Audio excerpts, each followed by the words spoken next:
Que la paix du Seigneur soit avec toi, aujourd'hui et toujours. Imagine un instant que tu sois en train de marcher dans un désert.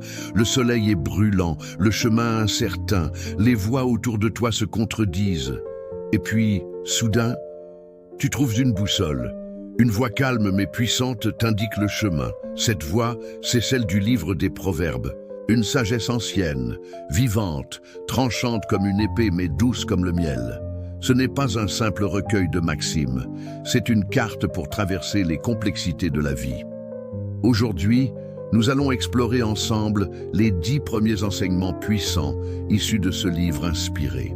Et crois-moi, chacun d'eux peut transformer radicalement ton cœur, ton esprit, ta manière de voir Dieu et le monde. Tout commence avec un choc de vérité. Le commencement de la sagesse, c'est la crainte de l'Éternel. Proverbe 1:7. Non, la crainte ici n'est pas de la peur. Ce n'est pas la terreur de celui qui fuit un juge sévère. C'est la révérence, le respect profond, la conscience que Dieu est Dieu et que toi tu es poussière aimée. Celui qui ne commence pas par reconnaître l'autorité divine n'a pas de fondement pour bâtir sa vie. Les insensés méprisent cette sagesse parce qu'ils veulent rester leur propre maître. Mais le cœur humble, lui, s'ouvre à la lumière. Et aussitôt, la sagesse donne un conseil vital. Mon fils, si des pécheurs veulent te séduire, ne te laisse pas faire. Proverbe 1:10. Vois-tu comme le mal vient souvent déguisé en amitié? La désobéissance ne commence pas toujours par un cri de rébellion. Parfois, c'est une voix douce, un rire complice, une invitation subtile. Mais chaque choix compte. Choisir les mauvaises compagnies, c'est semer dans le sable. Choisir ceux qui craignent Dieu, c'est marcher vers la vie. Puis Dieu nous parle comme un père. Mon fils, ne rejette pas la correction de l'Éternel. Proverbe 3:11-12. Il ne te corrige pas pour te blesser, mais pour te façonner. Comme un potier façonne l'argile, Dieu utilise les épreuves pour transformer ton caractère. Parfois, tu pries pour que la douleur s'arrête. Mais si tu pouvais voir ton âme à travers les yeux de Dieu, tu comprendrais que cette douleur est une main d'amour. Refuser la correction, c'est refuser la croissance. Accepte-la. Elle est un signe que Dieu te considère comme son enfant bien-aimé. Et là vient un des versets les plus connus, mais souvent peu compris. Confie-toi en l'Éternel de tout ton cœur et ne t'appuie pas sur ta propre intelligence. Proverbe 3:5-6. Le problème n'est pas que tu sois bête, c'est que même ton intelligence la plus brillante ne voit qu'une partie du tableau. Dieu, lui, voit l'ensemble. Il voit demain, il voit le cœur des autres, il voit l'invisible. Alors, fais-lui confiance, même quand tu ne comprends pas, surtout quand tu ne comprends pas, et tu verras, il aplanira ton chemin. À ce stade, peut-être te demandes-tu, mais que vaut cette sagesse? Est-elle vraiment plus précieuse que l'or? La Bible répond sans hésiter, « Heureux l'homme qui a trouvé la sagesse, elle est plus précieuse que les rubis. » Proverbe 3:13-15. Tu peux tout posséder, richesse, confort, reconnaissance, mais sans la sagesse, tu ne sauras ni gérer tes biens, ni aimer correctement, ni trouver la paix intérieure. La sagesse donne sens à tout ce que tu possèdes. Elle est le vrai trésor. Et cette sagesse n'est pas égoïste. Elle se manifeste par des actes. Ne refuse pas un bienfait à celui qui y a droit quand tu as le pouvoir de l'accorder. Proverbe 3:27. Tu es béni pour bénir. Retenir le bien que tu pourrais faire, c'est trahir la mission que Dieu t'a confiée.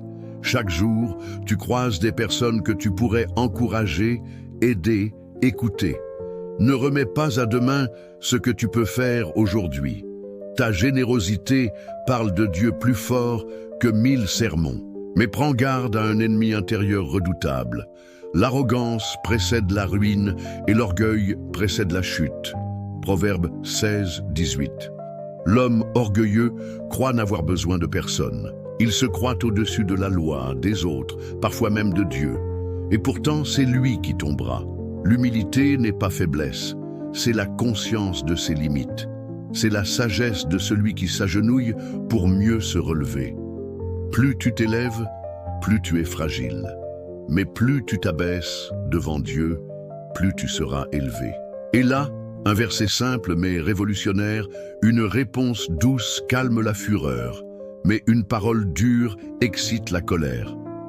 Proverbe 15:1. Combien de disputes, de guerres, de blessures pourraient être évitées si nous apprenions à répondre avec douceur? Tes mots sont des armes ou des baumes. Apprends à les choisir avec soin. Celui qui répond avec calme désarme même l'ennemi.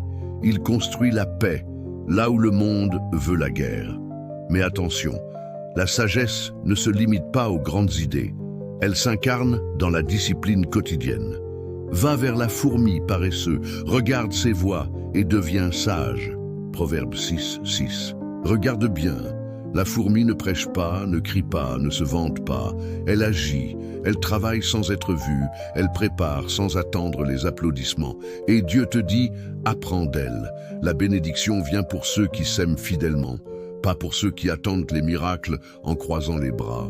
Et pour terminer cette première partie, une perle d'or pur. Un cœur joyeux est un bon remède, mais un esprit abattu dessèche les eaux. Proverbe 17:22. La joie n'est pas une émotion passagère, c'est une force spirituelle. Elle ne dépend pas de ton compte bancaire, de la météo ou de l'humeur des autres. Elle vient de ta relation avec Dieu. Et cette joie, quand elle est nourrie, guérit. Elle fortifie ton corps, ton mental, ton âme. Elle fait fuir les ténèbres. Alors laisse-moi te poser une question. Laquelle de ces paroles a touché le plus profond de ton cœur? Tu vois maintenant que le livre des Proverbes n'est pas un recueil d'anciennes phrases jolies à méditer. C'est un manuel de vie. C'est Dieu qui parle à ses enfants dans un monde confus. Si tu veux marcher dans la lumière, commence ici. Mais avant de partir, si cette parole a parlé à ton âme, laisse un commentaire en disant « Je choisis la sagesse de Dieu ». Abonne-toi à cette chaîne, car nous allons ensemble, chaque semaine, plonger plus profondément dans la parole qui transforme. Tu te souviens du début de ce voyage? Nous avons marché ensemble à travers les premiers enseignements du livre des Proverbes, comme si Dieu lui-même nous chuchotait des vérités éternelles au cœur. Et maintenant, voici la suite. 10 autres trésors cachés dans les Écritures, 10 perles de sagesse divine, prêtes à éclairer les coins les plus sombres de ton quotidien. Ouvre ton cœur, Dieu te parle encore. Le 11e proverbe semble presque ironique, et pourtant, il révèle une vérité crue. Même l'insensé passe pour sage quand il se tait. Proverbe 17:28. On croit souvent que parler beaucoup est signe de connaissance. Mais parfois, le vrai sage est celui qui sait se taire. Le silence est une force. Dans les conflits, dans les débats, dans les tempêtes, savoir se retenir, c'est manifester une maîtrise que peu possèdent. Ne réponds pas à tout, garde parfois le silence, et tu entendras Dieu parler.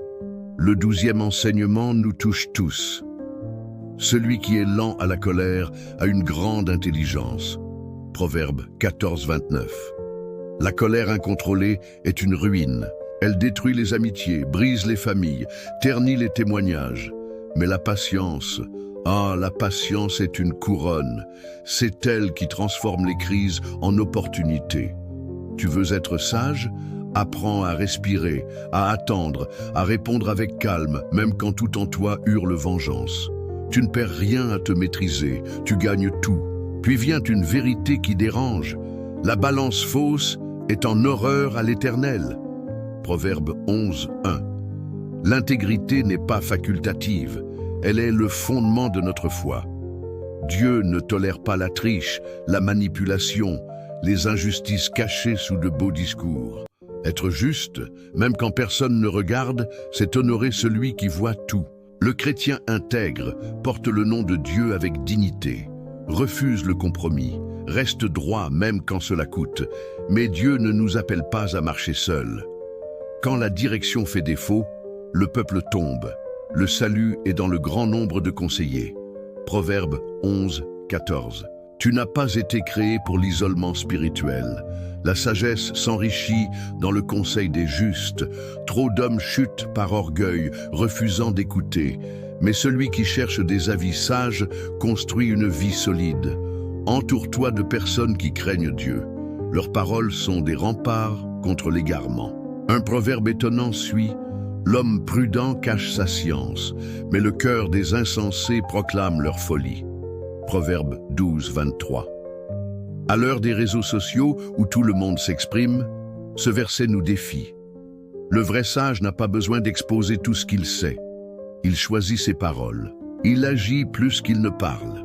Ne court pas après l'approbation des hommes. Cherche d'abord celle de Dieu. Et parfois, cela signifie se taire et laisser ta vie parler. Et là, une vérité tranchante. Les lèvres fausses sont en horreur à l'Éternel. Proverbe 12, 22. Le mensonge n'est pas un petit défaut. C'est un poison, il contredit la nature même de Dieu qui est vérité. Même les petits mensonges affaiblissent notre âme.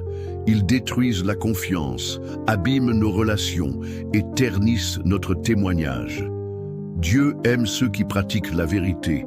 Sois un homme, une femme de parole, sois vrai même si cela coûte. Un proverbe d'or vient ensuite: les projets de l'homme diligent mènent à l'abondance. Le proverbe 21, 5. Trop de chrétiens confondent foi et improvisation. Mais Dieu bénit ceux qui planifient, qui réfléchissent, qui bâtissent avec sagesse. Le zèle sans vision mène à la ruine, mais la diligence guidée par la sagesse produit des fruits durables. Ne méprise pas les petits commencements. Commence petit, mais commence bien. Et Dieu fera croître. Puis une promesse puissante. Le méchant produit un gain trompeur, mais celui qui sème la justice aura une récompense assurée. Proverbe 11, 18. Le monde t'invite à tricher, à écraser pour réussir. Mais Dieu te dit: sois juste, même si le résultat tarde. Le ciel ne mesure pas comme la terre. Chaque acte de justice, chaque geste droit, chaque parole pure est enregistré par Dieu. Et il n'oublie jamais ceux qui s'aiment pour lui. Ta moisson viendra. Et voici un proverbe qui renverse les valeurs du monde. Mieux vaut peu avec justice qu'un grand revenu sans droiture. Proverbe 16, 8. Tu préfères quoi? Une maison luxueuse bâtie sur le mensonge ou une petite chambre en paix avec Dieu? Ce verset te rappelle que la richesse sans justice est une malédiction déguisée. Ce qui compte, ce n'est pas combien tu possèdes, mais comment tu l'as obtenu. Choisis l'intégrité. Même si cela signifie renoncer à certaines opportunités, Dieu pourvoira.